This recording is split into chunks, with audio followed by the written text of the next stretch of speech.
Recently, Wes Huff appeared on Joe Rogan's podcast to talk about the reliability of the Bible manuscripts and Jesus' resurrection. Naturally, atheists had issues with many of his claims. One of them, Alex O'Connor, made a response video criticizing Wes for misleading statements. That video, in turn, upset many Christians who accused Alex of nitpicking. But here's the thing, I think this kind of back and forth has become unnecessarily antagonistic. Something is missing. Instead of taking sides, I want to step back and look at the bigger picture. Hello my friends, my name is Shen Cai. Welcome to my channel, and thank you for tuning in. Before we dive in, let me give you a quick disclaimer. I used to be a Christian, even a pastor. Now I identify as a soft atheist. So if you notice some bias in my perspective, that's to be expected. But I'll do my best to be as objective as possible. To be clear, this video isn't about attacking Christians or atheists. It's not about proving who's right or wrong. Instead, I want to offer my perspective in order to enrich the discussion. Wes is a Christian apologist. In fact, one of his YouTube channels is called Apologetics Canada. And that's exactly how he presented himself on Joe Rogan's podcast. His goal was to explain Christianity in the best possible light, to make it sound reasonable and believable. Naturally, this meant emphasizing facts that support the reliability of the Bible while downplaying or ignoring details that might lead people to question its divine origin. And that's fine. That's what people do when they are invested in a worldview. I do it too. We all do. It's just part of being human. So here is an example where Wes overstated his case. So when you say the book of Isaiah is intact, how similar is it to the book of Isaiah that's in the Bible? So that one is fascinating. So this isn't true for all of the Dead Sea Scrolls, but when we discovered the Great Isaiah Scroll, previous to that, the earliest copy of Isaiah that we had was in the Masoretic text, which is in the Middle Ages. Whoa. Yeah, so it was literally 1,000 years. We literally pushed back our understanding of Isaiah 1,000 years. And the thing that really shocked scholars, like I said, this isn't true for all of the Dead Sea Scrolls, but one of the things that shocked them about Isaiah was that it was word for word identical to the Masoretic text. Word for word. Word for word. Wow. Now, Alex O'Connor is an atheist. He noticed this overstatement and made a video criticizing it. Wow, that would be amazing if it were true. In fact, the Dead Sea version of the Isaiah scroll is not quite identical to the Masoretic text, that is, the one that we know from the Bible. Can you guess how many textual variants there are between the two? Take a guess. 1 that Wes forgot about? 10? 100? Try more than 2,600. Yeah. Now, most of these variants are small. They're differences in spelling, for example, but some of them are more significant. For instance, in Isaiah chapter 2, the end of verse 9 and all of verse 10 are simply missing from the Dead Sea version. Now, like Wes, Alex also has a particular focus, spotting factual errors in arguments. However, in doing so, he sometimes jumps to conclusions and makes mistakes himself. For example, he claimed that the 2,600 variants between the Great Isaiah Scroll and the Masoretic text include spelling differences, but that's not entirely accurate. The spelling differences are actually listed separately. Those 2,600 variants all involve changes in meaning, not just spelling. According to Dan McClellan, the real number of variants is actually over 2,700, but not all of them are differences from the Masoretic text. Only about 70% are. The other 30% involve difference from other manuscripts. Both Wes and Alex have their biases and have made mistakes, but my goal isn't to call them out. If we look at their presentation charitably, they both make strong points and communicate their views effectively. It's true that the Great Isaiah Scroll is not exactly identical with the Masoretic text, but it does not take away the astonishing accuracy that the text was preserved over 1,000 years. Still, I want to to take a step back and look at the big picture. And when I do that, I can't help but notice something is missing. The big picture I'm referring to is whether the points Wes makes actually add to the credibility of Christianity. That's the real question, isn't it? I believe Wes sees this as a God-given opportunity to share his faith, to testify to Joe Rogan and millions of listeners about how powerful his God is. Here is Wes sharing his thoughts on God's role in all of this. With the Billy Carson thing and the traction that it was getting, which was just mind-blowing, and I think is a testament to what God is doing. I could not have orchestrated any of this. We as a team could not have orchestrated any of this.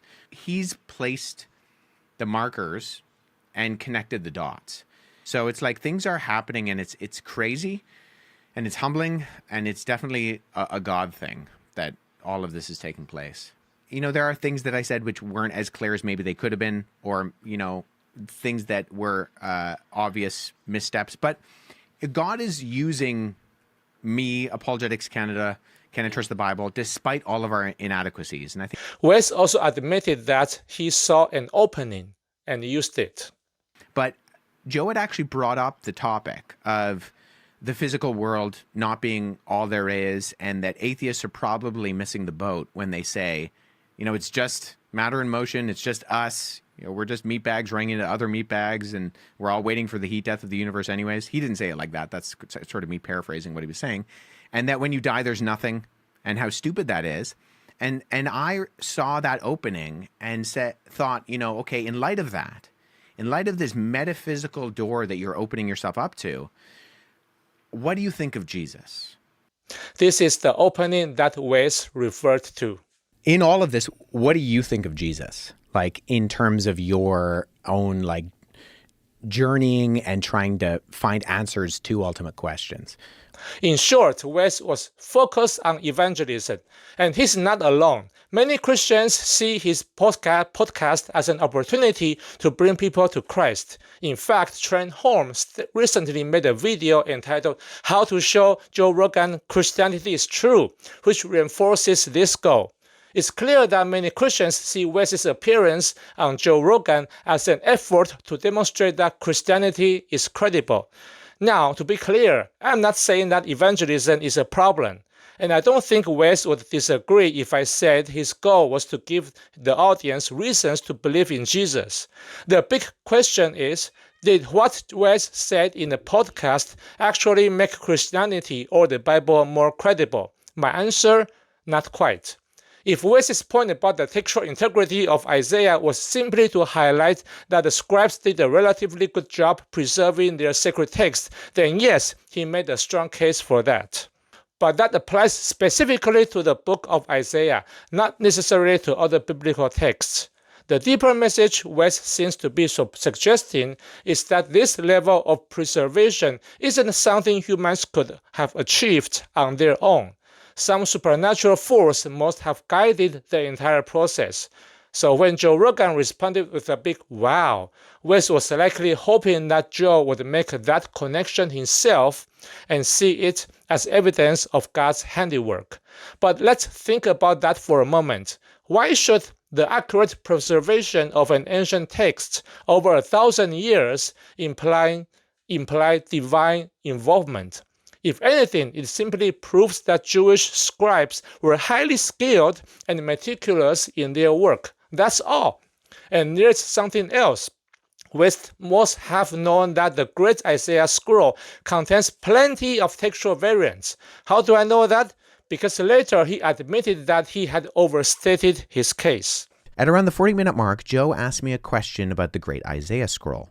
And when he asks me how close it is to the modern Hebrew copies of Isaiah, I say that it is word for word identical to the later Masoretic text. This was admittedly a hyperbolic statement that I should have been much more careful on. Kudos to Wes for being willing to correct himself. That's a commendable trait.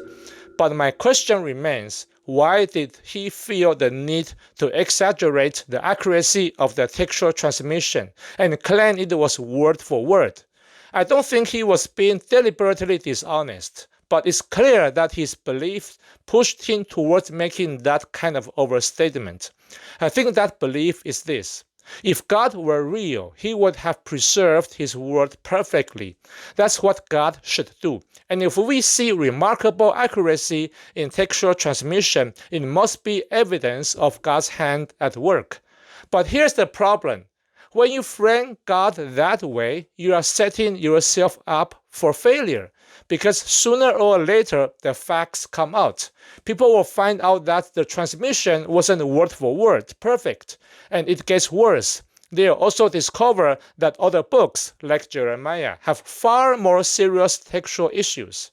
If Wes is suggesting that textual accuracy is a sign of divine preservation, what should his audience think when they learn that Jeremiah scrolls found at Qumran reflect two distinct textual traditions? One is closer to the Septuagint, the Greek translation of the Old Testament, while the other somewhat aligns with the Masoretic text, but not perfectly. Are people justified in thinking that God wasn't involved in preserving Jeremiah or other biblical books? The fact that Isaiah is the only book brought up in these discussions is telling. It suggests that the textual variations in other books don't support the narrative Wes is trying to present, and that's why they are left out of the discussion. And once you set that standard, what's stopping someone from asking, if God is so concerned with preserving his word, why don't we have the originals of any biblical book? Yes, the preservation of Isaiah from the 2nd century BC to around 10th century AD is impressive. Some scholars might disagree, but let's just be generous and call it incredible. Even so, there's still a significant gap, hundreds of years from the supposed date of composition to the great Isaiah scroll. What do we make of that? That's where Christian apologists often dig themselves into a hole. They overstate their claims, and when faced with contradictory facts, they shift their standards, suddenly arguing that those facts don't harm the credibility of the Bible or the Christian faith. But you can't have it both ways. If you claim that accurate transmission strengthens the case for God's existence, then you also have to admit that inaccurate transmission weakens it. And if you hold double standards, what does that say about your credibility? This is something I genuinely hope Christian apologists reflect on. I am not bringing it up as an attack, but as a challenge, a reminder that you can do better. If you want to defend your faith, do it with arguments you can consistently stand by. Next, I would like to discuss Wes's claims about Jesus' resurrection. But before I do that, let me put the discussion in context. Atheists are sometimes accused of being hyper-skeptical. But is that really a fair criticism?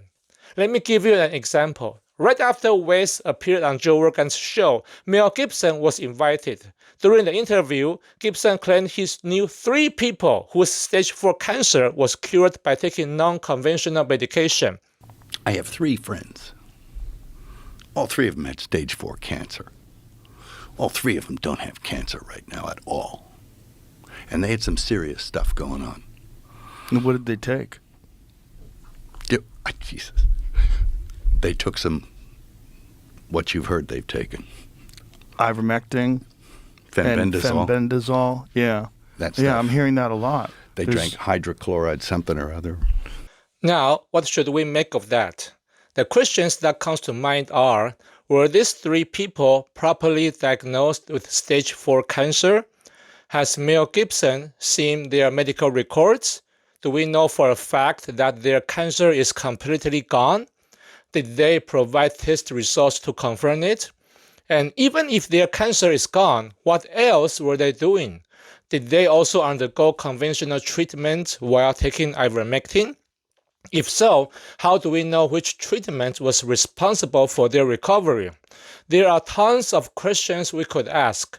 I think it's completely reasonable to be skeptical of anecdotal claims like this. I certainly am. But does that make me hyper-skeptical? What do you think? Let me know in the comments below. Keep in mind, we're not even talking about miracles here. If ivermectin actually worked as a cancer treatment, that would be entirely natural. No laws of physics, or biology would be broken. We would just need proper experiments and clinical trials to confirm that it's both safe and effective. That's all. Now, let's compare that to the resurrection claims in the New Testament.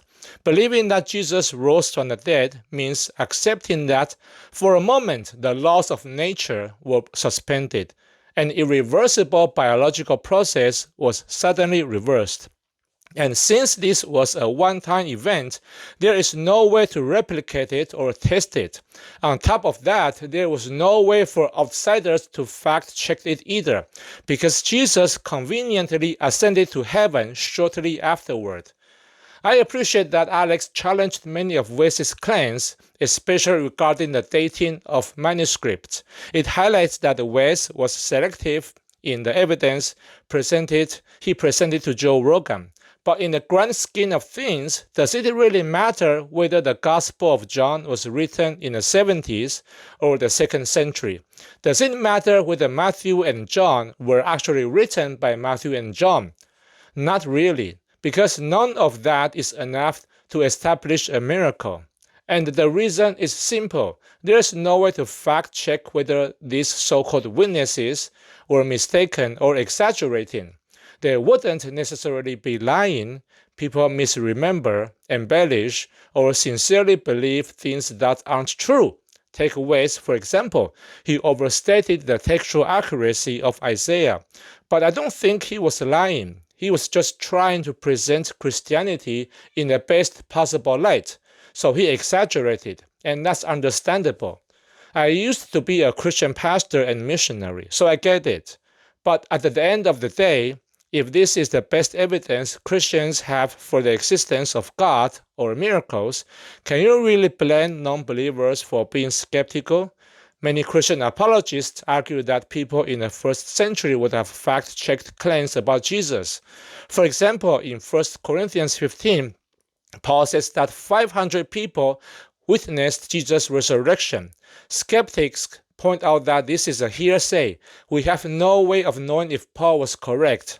And how do apologists respond? They argue that people would have fact-checked, and if Paul had been lying, he would have been humiliated. Now, some of Paul's audience might have wanted to verify his claims, but do we know for a fact that his statements about 500 witnesses was rigorously fact-checked and confirmed? No, that's just speculation. We can't assume Paul was validated by people who investigated his claim. We simply don't have that evidence. It would be great if we did, but we don't. We can apply the same logic to Mel Gibson's claims about cancer cures. His defenders could say Mel Gibson must be telling the truth because we can assume people who first heard his story fact-checked it.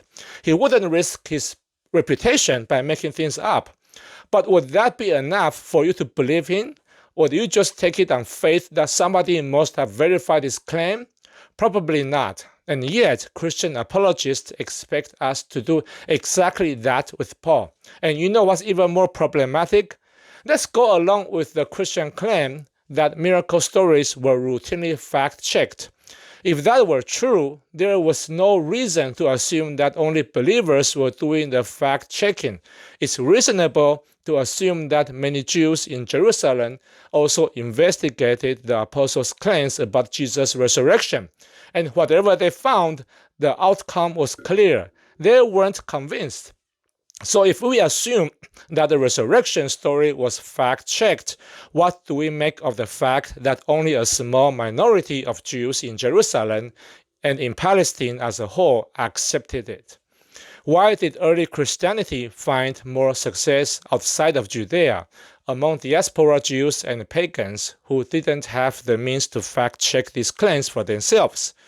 That's the big picture I'm talking about.